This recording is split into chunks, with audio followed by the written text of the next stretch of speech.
হে আল্লাহ, একমাত্র আপনার কাছেই আমি আমার দুর্বলতার কথা জানাচ্ছি, এবং একমাত্র আপনার কাছেই আমি আমার অভাবের কথা জানাচ্ছি, এবং মানুষের নিকট আমার অসম্মানের কথা একমাত্র আপনাকেই বলছি। হে আরহামার রাহিমিন, আপনিই তো প্রতিটি দুর্বল ব্যক্তির রব, এবং আপনিই আমার রব। আপনি কার কাছে আমাকে ছেড়ে দিলেন? এমন অচেনা মানুষদের কাছে যারা আমার ক্ষতি করতে চায়, নাকি এমন শত্রুর কাছে যাকে আপনি আমার চেয়ে অধিক শক্তি দিয়েছেন? হে আল্লাহ, যদি আপনি আমার উপর রাগ না করে থাকেন তাহলে এর কিছুতে আমার কিছু আসে যায় না, কিন্তু আপনার আশ্রয় পেলে আমার পরিস্থিতি আরেকটু সহনীয় হবে। হে আল্লাহ, আমি আপনার চেহারার নূরের কাছে আশ্রয় চাই, যা সব অন্ধকারকে উজ্জ্বল করে দিয়েছে, যা দুনিয়া এবং আখিরাতের সব বিষয়ের সংশোধক।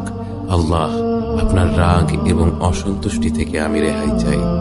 আল্লাহ, এ সব কাজই শুধু আপনাকে খুশি করার জন্য করা, এবং আপনি ছাড়া কোনো শক্তি নেই, কোনো ক্ষমতা নেই।